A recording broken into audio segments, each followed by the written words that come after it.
આમ સંત શબ્દ આપણા કાને પડે ને એટલે એક ભવ્ય વ્યક્તિત્વનું દર્શન આપણા ચક્ષુ સામે ઉપસ્થિત થાય.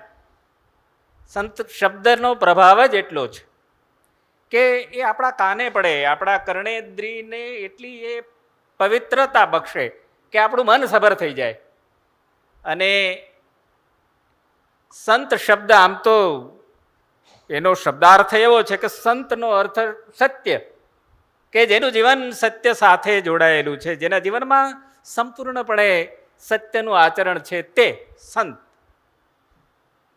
પણ આપણે ત્યાં સંતની વાત આવે ને એટલે સંતની સાથે જો ચમત્કાર ન જોડાય ને તો એ આપણે ગળે જ ન ઉતરે કોઈ રીતે. એમ આપણે એવી આખી પરંપરામાંથી આવ્યા છીએ કે સંત અને સંતની પછી એ સીધો ચમત્કાર, કે ભાઈ ચમત્કાર હોય તો જ એ સંત હોઈ શકે. પણ મારા મનમાં તો એવું છે કે સંતને માપનારા આપણે કોણ?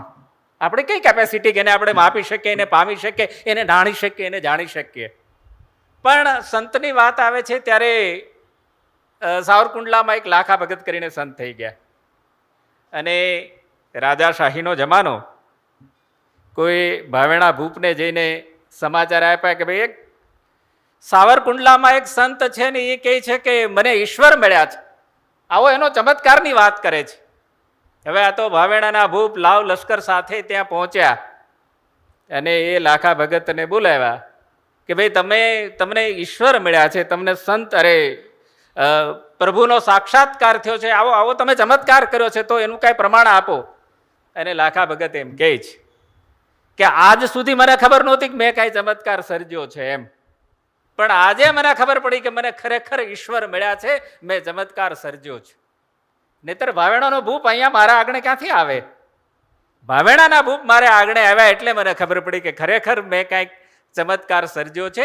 એટલે સ્વામીશ્રી વિશે 21મી સદીનો જો ચમત્કાર મને કોઈ લાગતો હોય તો જારોડી ગુરુકુળની જે સ્થાપના, એ જે આખો પરિસર, એ જે સંસ્કૃતિ અને શિક્ષણનું છેક વિશ્વ લેવલે પ્રસ્થાપિત કર્યું, એમ થાય કે આ 21મી સદીનો આનાથી મોટો બીજો કયો ચમત્કાર હોઈ શકે? આ 21મી સદીનો ચમત્કાર જ છે ને. એટલે કીધું કે સંત સાથે જો ચમત્કાર ન હોય તો વાત આપણને ગળે ન ઉતરે. પણ હું માનું છું કે 21મી સદીનો સૌથી મોટો ચમત્કાર જો હોય તો એટલા મોટા ગુરુકુળની સ્થાપના કરવી. એને હવે એ શું છે એની વિશે તો મને લાગે આપણે મારા કરતાં આપ વધારે એનાથી માહિતગાર છો, જાણો છો, એટલે વાત નથી કરવી. પણ આ મોટો ચમત્કાર છે. અને ગીતામાં પણ સંત વિશે સ્થિત પ્રજ્ઞ શબ્દ વાપર્યો છે કે ભાઈ સંત એટલે સ્થિત પ્રજ્ઞ. તો બધા જ ગુણો જેનામાં આવિર્ભાવ પામ્યા છે, બધા ગુણોના જેનામાં દર્શન થાય છે, એ આજે મારી સામે બેઠા હોય એને હું મારા સદભાગ્ય સમજું છું કે જે સંતની આખી વ્યાખ્યા જેનામાં આવી જાય છે, અથવા તો જેના થકી સંતની વ્યાખ્યા ઊભી થાય છે. તો એમની સામે જ્યારે મારે વાત કરવાની વાત આવી છે ત્યારે એમાંથી જે પસાર થવાનું બન્યું છે, તો સ્વામી મુક્તાનંદ એ સાધુ વિશે, સંત વિશે જે મુક્તક આપે છે કે સાધુ તે સાચો જેનું મન મોટું, જગતનું સુખ જેને ભાસે ખોટું, પરમાર્થમાં પ્રીત જ જેની, હરિચરણમાં જેની વૃત્તિ. સંતની વ્યાખ્યા મુક્તાનંદ સ્વામીએ આ રીતે આપી છે કે ભગવાન ભજવાને કારણે ધીરાસે સંતે દેહ, અને નિષ્કામ ભાવે ભક્તિ કરે અને રાખે હરિમાં નેહ. આ બધી જ વાત જેમાં ચરિતાર્થ થાય છે એ સંતના દ્વારા જે શબ્દ સર્જિત થયો છે એની વિશે જ્યારે વાત કરવાની છે ત્યારે કે ભારતીય સંસ્કૃતિમાં, જેમ નિસર્ગભાઈએ કીધું કે ભાઈ ભારતીય સંસ્કૃતિમાં સંત શબ્દનો મહિમા બહુ મોટો છે અને અજોડ છે. અને એટલે જ ભગવા વસ્ત્રો ધારણ કરનાર જ માત્ર સંત કહી શકાય એવું નથી, પણ જેનું વર્તન, વાણી, વર્તન અને વ્યવહાર સંપૂર્ણપણે પરોપકારી છે, એ સંતની વ્યાખ્યામાં આવી શકે. અહીંયા વિશેષ વાત કરવી હોય તો કે આપણી જે આખી સંત પરંપરા છે, સંત પરંપરા વિશે જ્યારે ભડિયાર સાહેબ અહીંયા બેઠા છે, સાહેબ એટલે સર નહીં, એ સાહેબ જુદા છે. આમ એ સરકારમાં સાહેબ હતા વાત જુદી છે, પણ એ સર નહીં, અંગ્રેજીનો શબ્દ સર નહીં, એ સાહેબ સાચા અર્થમાં, એ આખી સમજવા માટેની પરંપરા આખી જુદી છે. તો એ સંત પરંપરામાંની વિશેષ વાત કરી શકે, પણ વાણી વર્તન અને વ્યવહારમાં જે કાંઈ આવે અને એમાંથી જે સંતત્વ નીપજે એની જ્યારે વાત છે, ત્યારે મોટાભાગના જે આપણા સંપ્રદાયમાં સંત થઈ ગયા એણે જાત કલ્યાણ માટેનું કર્યું, જાત કલ્યાણ માટે, કે ભાઈ એની જાતને મોક્ષ પામવા માટેની જે બધી પરંપરા પ્રવિધિ જે કાંઈ હોય એ બધું કર્યું. પણ આ એ સંત કે જેણે પરોપકાર માટે, લોકો માટે જે કાંઈ કર્યું એની વાત કરવા આપણે જ્યારે મળ્યા છે, ત્યારે એ સંતના સંતત્વમાંથી પ્રગટેલી ગુરુ ભક્તિની ગ્રંથ ગંગામાં ડૂબકી મારવાનો એક અણમોલ અવસર પ્રાપ્ત થયો અને તેને અંતરના ઉમળકાથી વધાવવાનો અને પામવા માટેનો આપણે પ્રયાસ કરીએ. જે ગ્રંથો મને ઘેરે પહોંચતા કર્યા હતા, અને નિસર્ગભાઈ પરિસ્થિતિ એવી હતી કે ગ્રંથો પછી હું ગામડે લઈ ગયો, અને ગામડે ક્યારેક લાઇટ જાય ને આવે, પણ એની વચ્ચે એ મને ખબર નહોતી રહેતી કે ભાઈ લાઇટ ગઈ છે એમ. કોઈક મને બાજુમાં કંઈક શું હજી ખોળામાં લઈને બેઠા, લાઇટ તો ક્યારની વહી ગઈ, પણ મેં કીધું આમાંથી લાઇટ આવે છે. તો એવા જે ગ્રંથોમાંથી પસાર થવાનું બન્યું છે, ત્યારે એની વિશે વાત કરીએ તો 17 ટૂંકા પડે એમ છે. પણ અહીંયા સૌથી મોટી વાત એ છે કે એક સર્જક એના ગુરુ ભક્તિને પ્રગટ કરવા માટેનું સર્જન કરે, એક સર્જક. હવે અહીંયા સર્જક એટલે તો ઈશ્વરની લગોલગ જેને કહી શકાય, એક બીજો પૃથ્વી પરનો એક બીજો ઈશ્વર કે જે સર્જન કરી શકે. લેખક ઘણા બધા હોઈ શકે, સર્જક ઓછા હોય. અહીંયા લેખકની વાત નથી, લખે એ લેખક, એ નહીં, નામું લખતો એ લેખક કહેવાય ને, એ નહીં, સર્જક સર્જન કરે તે. તો એક સર્જકે જ્યારે સર્જન કર્યું છે, ત્યારે કે મને એમ લાગે છે કે જીવનની સૌથી મોટી જો કોઈ ઉપલબ્ધિ હોય જીવનની, તો એક સર્જક હોવું અને એક સંત હોવું, અને બેયનો સમન્વય થવો, અને એ બીજા સંત વિશે લખે. મને લાગે છે કે જીવનની સૌથી મોટી ઉપલબ્ધિ આ સંતને પ્રાપ્ત થઈ છે, તો એને ફરી કોટી કોટી વંદન કરું છું કે એમને આ પ્રાપ્ત થઈ. નહીતર ધારો કે હું લેખક છું તો હું બીજા માટે શું કરવા લખું?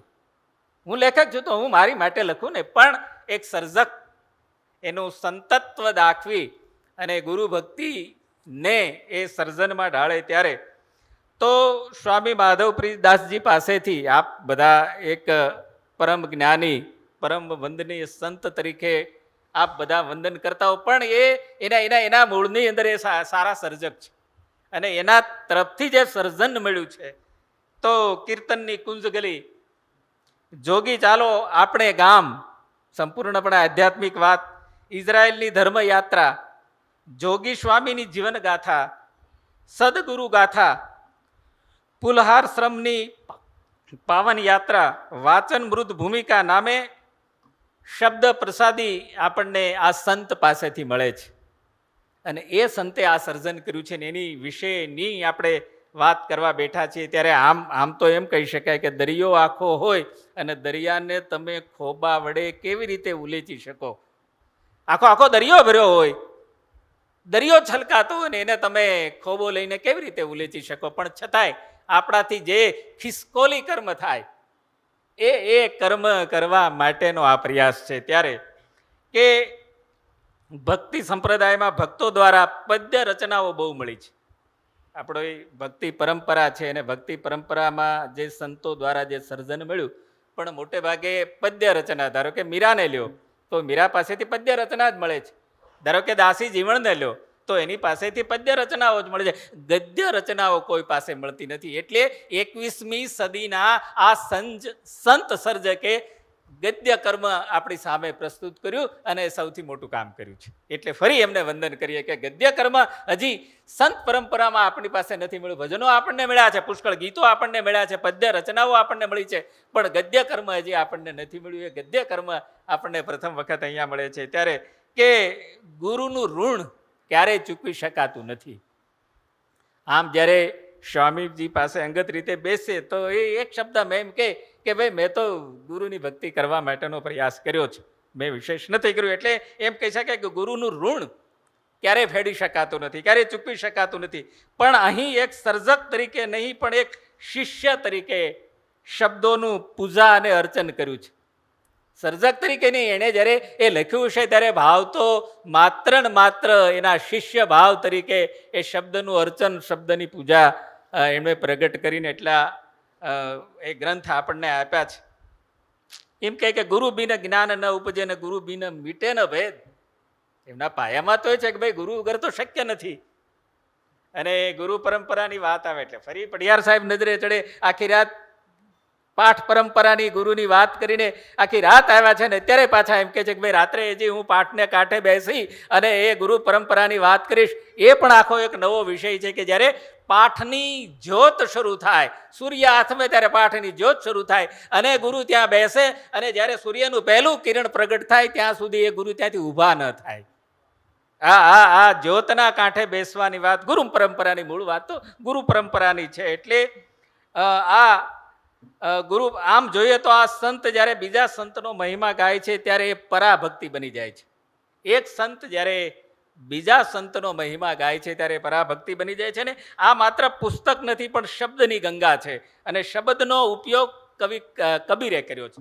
આપણે બધા શબ્દ કહીએ છીએ, માત્ર કબીરે શબ્દનો ઉપયોગ કર્યો છે ને એનો અર્થ એ ઘણો બધો છે. એ કંઈ અહીંયા સમજાવી શકવાનો એ સમય કે અવસર પણ નથી. પણ અહીંયા એ શબ્દની પૂજા કરી છે. પણ એની પૂર્વે જે મને સૌથી વધારે ચોંટી ગયેલી વાત છે એ મારી કોલમમાં પણ મેં લખ્યું તો એનો સહેજ મારે ઉલ્લેખ કર્યા વગર ચાલે એવું નથી. મેં અલગથી ઘણી બધી કસરત કરી છે. આમ મારે સાહિત્યની કાંઈ વાત કરવી હોય ને તો એ ગમે ત્યારે વાત થઈ શકે. પણ મારે તો આ કપરા ચઢાણ હતા જ્યારે ભક્તિ સંપ્રદાયની આખી વાત એક સંતે એટલું સર્જન કર્યું હોય અને એટલા સુજ્ઞજનો કે જે આ પરંપરાને પસાર થયા છે અથવા તો ભાવક તરીકે જેણે ઘણું બધું વાંચ્યું છે, ઘણું બધું જોયું છે, ઘણું બધું સમજ્યું છે, એની સામે જ્યારે મારે શબ્દ મૂકવો છે ત્યારે મારી પણ એક પ્રકારની કસોટી છે. મારે પણ એમાંથી ઘણું બધું પાસ થવું પડે. આગળ મારે સાહિત્યના કોઈ સ્વરૂપ વિશે વાત કરવું હોય તો મને અંધારામાં ઊભો રાખે તો હું બોલી જાઉં, એ સાંભળી લે સામે કે ના ના એ બોલ્યા હશે, બધું બરાબર હશે. પણ આ પરંપરામાંથી જ્યારે પસાર થવું છે ત્યારે મને સૌથી વધારે જો ચોંટી ગયેલી કોઈ બાબત હોય ને કે એક સંતને ગુરુકુળ ઊભું કરવાનું મન થાય. આ સૌથી મોટી વાત છે. આજે સંત છે આપણે એને વંદન કરીએ, એને નમન કરીએ, આપણે એમ થાય કે આપણું બેસવાનું ઠેકાણું છે. આજે ક્યાંય શાંતિ મળવા પાત્ર નથી. તમે જુઓ ક્યાંય આપણી પાસે બધું છે, શાંતિ નથી. બધું જ છે આપણી પાસે, તમે જોઈ લો.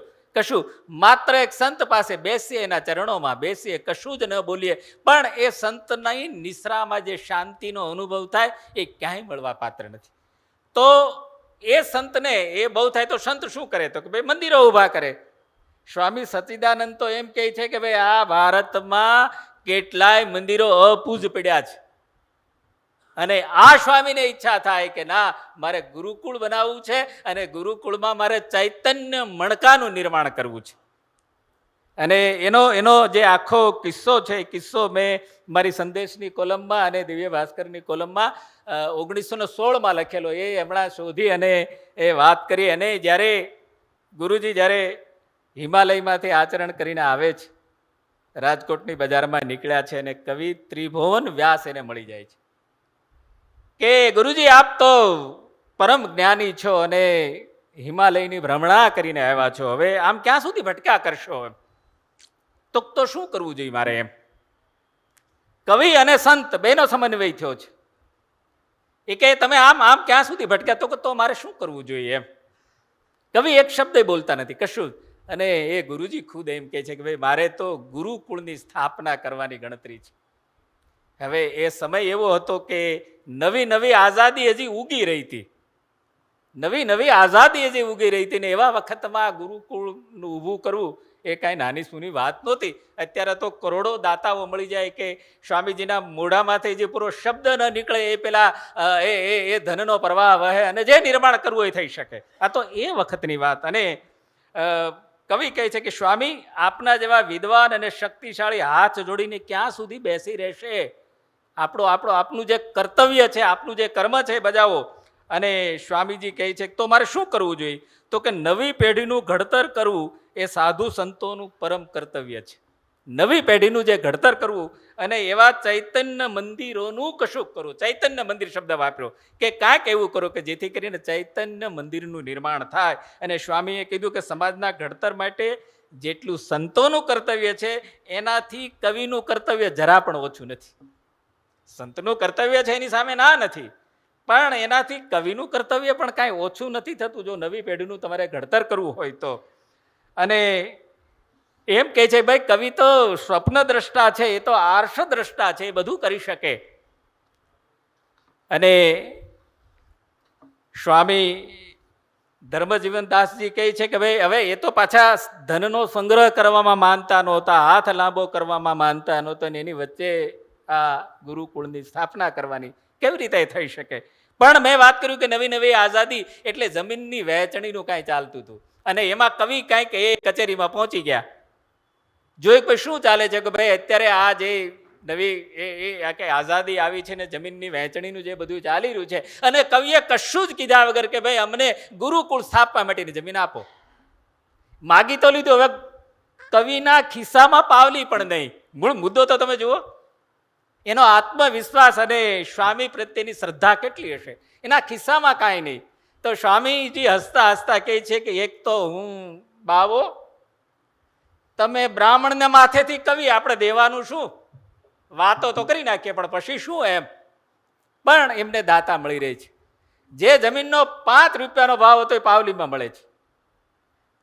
પાવલી એટલે આમાં આ ઋષિકુમારોને તો કદાચ એ જોવા પણ નહીં મળ્યું હોય કે પાવલીની કિંમત ક્યારે કેટલી હતી. અમારા ખિસ્સામાં પાવલી હોય ને ત્યારે તો અમારા પગ જમીન ઉપર ટકતા નહોતા, એ સમય હતો. અને એ વખતે એ પાવલી એટલે જે જમીન 5 રૂપિયામાં મળવા પાત્ર હતી એ રાજ્ય સરકારે, ઢેબરભાઈની સરકાર ત્યારે સૌરાષ્ટ્ર સરકાર, ત્યારે સૌરાષ્ટ્રનું પ્રગણું જુદું હતું, સૌરાષ્ટ્રની સરકાર જુદી હતી, ત્યારે આ ગુજરાત સાથે નહોતી. ત્યારે છે ને સૌરાષ્ટ્રમાંથી એને ગુજરાત કહેવાતું હતું. આમ સમગ્ર ગુજરાત નહીં, ક્યાં ગયા હતા તો કે ગુજરાતમાં ગયા હતા અમે એમ. ત્યારે આ એ ભાગ એટલે સૌરાષ્ટ્રનો અને ઢેબરભાઈ ત્યારના મુખ્યમંત્રી, અને મુખ્યમંત્રીએ ઢેબરભાઈ પછી આમ થોડુંક એમ કીધું કે કવિરાજ તમે માગણી તો કરી લીધી, પણ હવે સરકારમાં જે ભરવાનું હશે તો કે થઈ રહેશે, એની ચિંતા નહીં કરો. એણે આમ સહજ મરમમાં કીધું, પણ તમે ભરશો શું? અને વેરાવળના કોઈ ઘીના વેપારી મળી જાય છે, અને એ જે કાંઈ રકમ ભરવાની છે એ રકમ ભરી દે છે. અને હવે કે જમીન મળી ગઈ, પણ હવે કેવી રીતે આ બધું કરવાનું? અને એ સમયે ઢેબરભાઈ સૌરાષ્ટ્રના મુખ્યમંત્રી, એક જાહેર હેતુ માટે કેળવણીની ચર્ચા થતી હતી, અને સ્વામિનારાયણ ગુરુકુળ ટ્રસ્ટ વતી જમીનની માગણી કરી લીધી. અરજી સ્વીકારતી વખતે રેવન્યુ અધિકારીએ સવાલ કર્યો કે કવિ પૂર્તતા સાથેના જવાબ આપો. હવે સરકારી કચેરીમાં અમે તો સરકારમાં રહેલા એટલે અમે કેવા પ્રશ્નો પૂછીએ એ તો જે સામે હોય એને ખબર પડે. સાહેબને બધા યાદ હશે, એને ઓલા એના જવાબ આપે, પણ કવિએ બધા એને જવાબ આપ્યા, એને સંતોષ થયો અને જમીન એમને મળી ગઈ. અને ત્યાં એ ગુરુકુળની સ્થાપના થઈ. સ્વામીજી તે વખતે સ્વામીજી જુનાગઢમાં, સ્વામીજી હાજર નહીં અને આમણે હા પાડી દીધી.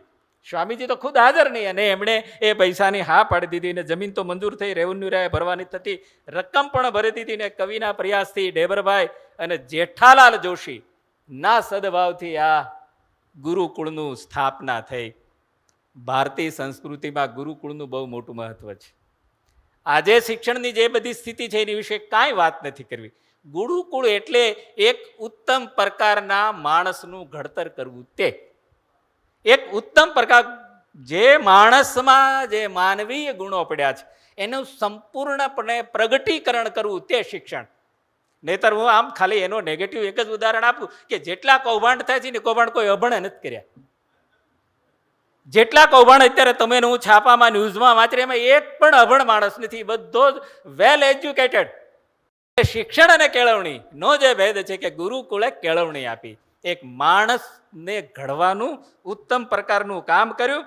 અને એ વખતે મેઘણીના દરબાર પ્રદ્યુમનસિંહજી પણ ત્યાં હાજર હતા, અને ગુરુકુળનું ખાતમુહૂર્ત એના હાથે થયું.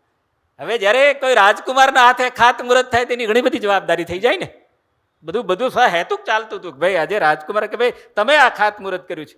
અને હવે તો એ પરિસ્થિતિ બદલાઈ ગઈ. નહીતર જૂના વખતમાં તો સાહેબજી ખબર છે કે જે પ્રધાનના હાથે ઉદ્ઘાટન થાય ને એ પ્રધાનની જવાબદારી રહે. નહીતર તો ઘણી વખત એવું પણ બને પ્રધાન ઘેરે ન પહોંચ્યા હોય અને પાછળ બધું પડી ગયું હોય. એટલે પ્રદ્યુમનસિંહજી ત્યાં હાજર હતા અને એમના હાથે એ ગુરુકુળનું મુહૂર્ત કરાવ્યું. હવે વાત કવિ જે એક શબ્દ કીધો છે એને વાત કરીને મારી વાતને ઝડપથી નાખું છું. ઘણા બધા લોકોએ રોડા નાખ્યા. રોડા શબ્દ આમાં તમને ઘણા બધાને સમજાશે. ઘણા બધા રોડા નાખ્યા, પણ સ્વામીજી અને કવિ બે મક્કમ હતા.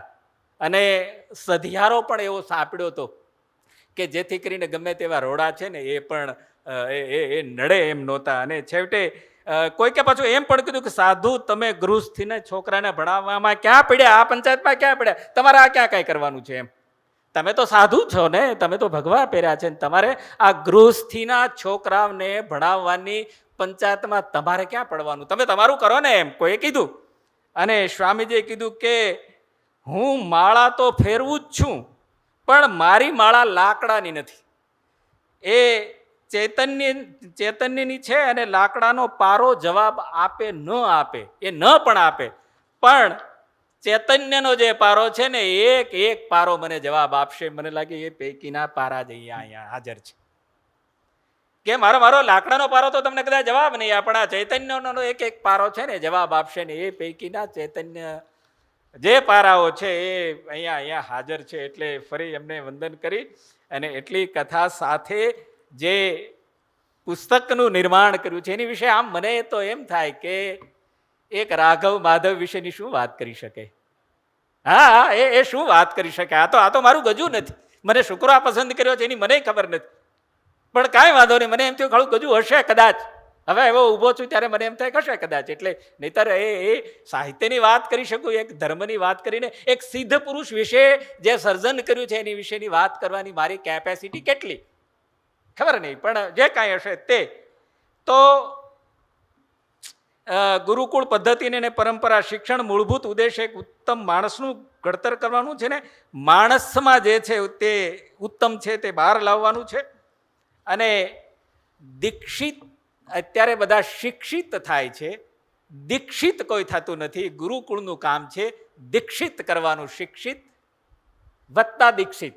અને જે દીક્ષિત થાય એ ખરા અર્થમાં માણસ થાય. આપણે ઘણા બધાને એક પેલો ભાઈ આમ કાંઈક ભીખ માગવા નીકળ્યો અને શેઠ બેઠા હતા, એટલે પેલો ભિખારી કે શેઠ બાપા કાંઈક આપો ને, તો કે ઘરમાં કોઈ માણસ નથી એમ. બોલા બીજી વખત પૂછ્યું કે ભાઈ કાંઈક તો આપો, તો કે કોઈ માણસ નથી. તો શેઠ એક સેકન્ડ માણસ થઈ જાવ ને. આ દીક્ષિત થવું એટલે માણસ થવું. તો ગુરુકુળનું જે કામ છે એ માણસને ઘડવાનું કામ છે. અને એ વાત સૌથી વધારે મને વ્યક્તિગત એટલી ચોંટી ગઈ છે કે ભાઈ એક માણસનું ઘડતર થાય જગતની અંદર, એનાથી વિશેષ એક સંતત્વનું કર્તવ્ય શું હોઈ શકે.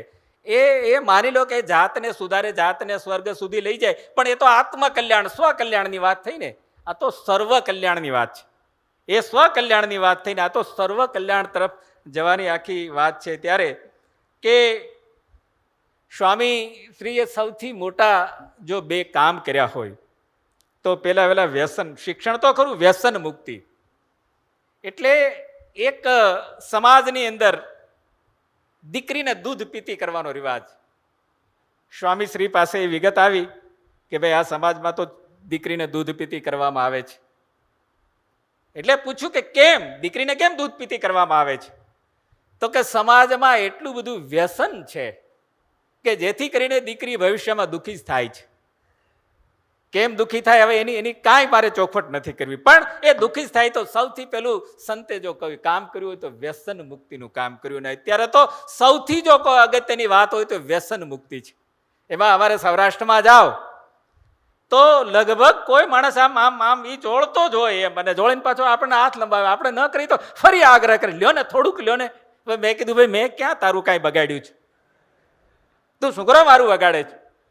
તો એ વ્યસનમાંથી મુક્તિ કરવાનું કામ અને શિક્ષણનું કામ. તો કે ગુરુદેવ ક્યારેય પોતાની સત્તાનો નહીં, પણ એને સતત સેવાનો ઉપયોગ કર્યો છે.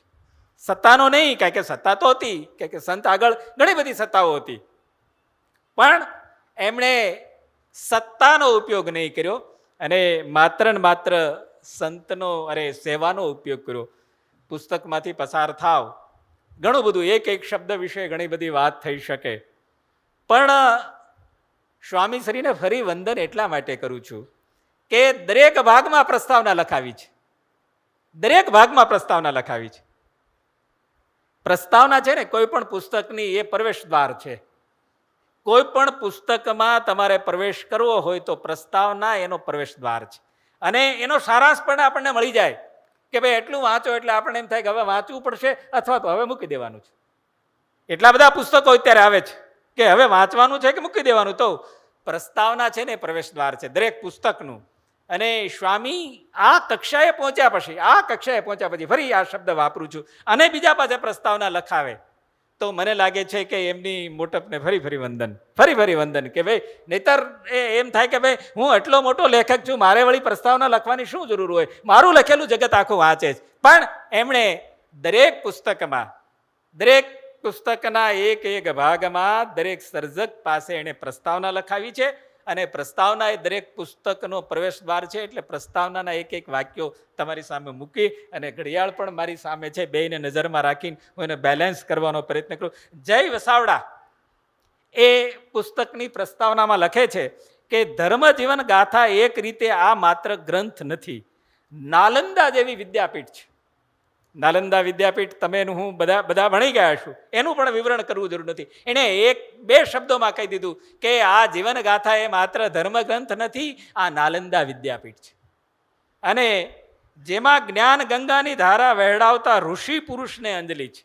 એનો આલેખન એક તરફ છે તો ક્ષિતિજો વિસ્તરે તેવા અનુભવની વાત પણ એણે સરસ રીતે સ્વામીશ્રીએ મૂકી છે. આ જય વસાવડા એક ભાગની અંદર લખે છે. બીજા ભાગની અંદર કુંદન વ્યાસ જે આપણા જનભૂમિ છાપાના જૂના એડિટર, એ એમ કહે છે કે ગુરુદેવના પ્રેરક જીવન પ્રસંગોના આલેખનમાં પૂજ્ય માધવપ્રિય દાસજીનો ગુરુ પ્રેમ, ગુરુ ભક્તિ એક શબ્દમાં શબ્દે નીતરે છે.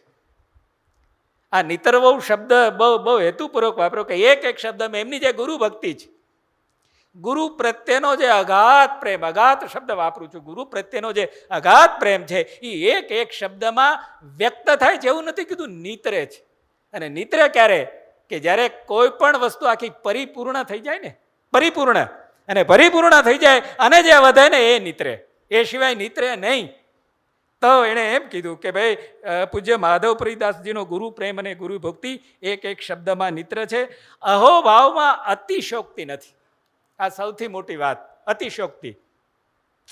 હું હમણાં નિસર્ગભાઈ અને આણંદાણી સાહેબ વાત કરતા હતા, બેઠા હતા કે ક્યારેક કોઈ લોક એટલી બધી પ્રસ્તાવના બાંધે 15-17 વાક્યોમાં તો માત્ર એનું વિવરણ, એની પ્રશંસા જ આવે. પછી એમ થાય કે ભાઈ આ કોની વિશે કે એ નામ તો બોલો. આ અહોભાવ છે. તો અહીંયા એક પણ શબ્દનો અહોભાવ પ્રગટ નથી થયો. જે લખવું જોઈતું હતું એ જ લખાયું છે. અને અંતરના શબ્દો હૃદયથી આવ્યા છે. હૃદયથી આવવું ને અંતરથી આવવું. અમારે કોલમ લખતા હોય ને અંતરથી આવે કે અમારે સમયસર પહોંચતી કરવાની હોય, પણ હૃદયથી ક્યારેક આવે. તો અહીંયા એમ કીધું છે કે જે શબ્દો આવ્યા છે, જે ગ્રંથની અંદર જે શબ્દો પ્રગટ થયા છે એ હૃદયથી આવ્યા છે. આપણા બહુ મોટા સર્જક અને ભૂતપૂર્વ મુખ્ય સચિવ પ્રવીણ લહેરી લખે છે કે આ ગ્રંથના રચયિતા સ્વામી માધવપ્રિયદાસજીએ ખૂબ ઊંડા અભ્યાસ અને સંશોધન અને મહેનતથી સ્વામી શ્રી ધર્મજીવનદાસજીનું જીવન ચરિત્ર, આ લેખ તેમાં પ્રસંગ સાથે અનુભવેલી લાગણીનું રસપ્રદ વર્ણન છે. પ્રવીણ લહેરી જ્યારે લખે કે આ બધા જ લેખકો એવા છે કે એનો એક શબ્દ ઉછીનો ન હોય ને એક શબ્દ વધારાનો ન હોય. એ બહુ પૂછીને એક શબ્દ મૂક્યો. એટલે કે અનુભવની વાણી અને લાગણીની ભાવના આ શબ્દોમાં પ્રગટ થઈ છે. ઘણું બધું બોલી શકાય, ઘણું બધું. કવિ માધવ રામાનુજ એક ભાગની અંદર લખે કે પૂજ્ય શાસ્ત્રીજી મહારાજ સૂર્ય સમાન પ્રતિભાશાળી, પ્રખર વિદ્વાન, અડગ ધીરજવાન અને સિદ્ધાંતવાદી વિરલ સત્પુરુષ હતા. કારણ કે એ બધી જ વાત એ પુસ્તકમાં પ્રગટ થઈ છે. એટલે એ પ્રગટ થયેલી બાબતને 2 વાક્યોમાં રજૂ કર્યું હોય તો કેવી રીતે રજૂ કરવાની? તો એણે 2 વાક્યમાં રજૂ કરી કે સૂર્ય સમાન પ્રતિભાશાળી, પ્રખર વિદ્વાન, અડગ ધીરજવાન અને સિદ્ધાંતવાદી વિરલ સત્પુરુષ હતા. એમણે ગુરુકુળના માધ્યમથી મૂળ સંપ્રદાયને ખૂબ વિકાસ કર્યો છે. અને સત્સંગમાંથી જો એમને યાદ કરવામાં આવે તો સમુદ્ર જેવડો ખાડો પડી જાય. જો એને સત્સંગમાંથી યાદ કરવામાં અને બાદ કરવામાં આવે તો એ મોટી વાત આ પુસ્તકની અંદર પ્રગટ થઈ છે. આપણા પદ્મશ્રી કુમારપાળ દેસાઈ એ એક પુસ્તકની પ્રસ્તાવનામાં લખે છે કે એક શિષ્ય પોતાના સદગુરુનું ચરિત્ર આપીને એમનાથી પ્રાપ્ત થયેલા કૃપા પ્રસાદને અક્ષર રૂપે પ્રગટ કર્યો છે. અને અક્ષરોમાં ભાવના પવિત્ર અને ગુરુ ભક્તિની સતત મહેક અનુભવાય છે. આ સુગંધ શબ્દ નથી વાપર્યો, મહેક શબ્દ વાપર્યો છે. સુગંધ શબ્દ અને મેં સુગંધ શબ્દ બહુ છીછરો છે. મહેક શબ્દ કે એક શબ્દમાં એ મહેક પ્રસરે છે. મહેકની વાત આવી ત્યારે કવિ કલાપી અને રમાબા એમના ધર્મપત્ની બે બેઠા હતા અને શોભના વિશેનો વિવાદ ચાલે. વાતને કેવી રીતે આમ રસપ્રદ કરવાની માત્ર મૂકતો જાઉં છું. ને બે બેઠા હતા અને રમાબા કહે છે કે તમે ભલે રાજા રહ્યા, પણ એ જે શોભના જે મોંઘી છે ને એ મારી દાસી છે, તમે એની સાથે લગ્ન કરવા તૈયાર થાવ છો, આ વ્યાજબી છે? અને કવિ કલાપી શબ્દ વાપરે છે કે તમે ફૂલના માલિક છો, એની મહેકના નહીં. તમે ફૂલના માલિક છો, એની મહેકના માલિક નથી. તો આ મહેક શબ્દ તો અહીંયા કે ભાઈ શબ્દ મહેક પ્રગટે છે. કુમારપાળેભાઈએ લખ્યું છે. અને સ્વામી સચ્ચિદાનંદ એ લગભગ એક શબ્દ વધારે ન વાપરે ને એક શબ્દ ઓછો ન વાપરે. એ કોઈની કારણ વગરની એ પ્રશંસા ક્યારેય ન કરે. જે હોય એ સાચું બોલે ને. એમણે કીધું છે કે ધર્મજીવન દાસજીની સાધુ પરંપરામાં આજે પણ આ જ પરંપરામાં પૂજ્ય માધવપ્રિય દાસજી મહારાજ થયા છે. એ પરંપરામાં પૂજ્ય માધવપ્રિય સ્વામી એ જ પરંપરામાં, જો એ પરંપરાનો શબ્દ વાપરીને એ ગુરુ ભક્તિના પગલે ચાલ્યા છે. વાતને બહુ સરસ રીતે મૂકી. અને એટલા ઉદાર, એટલા વિશાળ, જો કે એમની ઉદારતા ને વિશાળતા લગભગ કોઈને પચતી નથી. એ ઘણો બધો આખો સંકીર્ણ વિષય છે, ન વચે ને. એટલે એ પરિવર્તન અને એ પ્રગતિવાદી હોવું એ ઘણી બધી મોટી વાત છે. એટલે ઘણા બધાને ન પચે એનો પ્રશ્ન છે. પણ આપણે આપણો ધોરી માર્ગ છોડવાનો ન હોય એટલે એટલી ઉદારતાથી, વિશાળતાથી આ સંસ્થાઓનું સંચાલન કરી રહ્યા છે. એના આપણે સાક્ષી છીએ. આ પ્રસંગે વંદનીય ધર્મજીવન દાસજી મહારાજને સત વંદન કરું છું.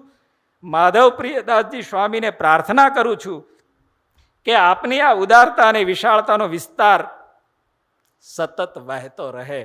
મને લાગે છે કે સમયની સાથે જે સ્વામી સચ્ચિદાનંદે જે વાત કરી છે કે પૂજ્ય સ્વામી પાસે ઉદારતા અને વિશાળતાનો જે પ્રવાહ વહે છે એ પ્રવાહને જાળવી રાખે એવી આપણે પણ બધા સાથે પ્રાર્થના કરીને મારી વાતને વિરામ આપું છું. અસ્તુ. ખૂબ ખૂબ આભાર.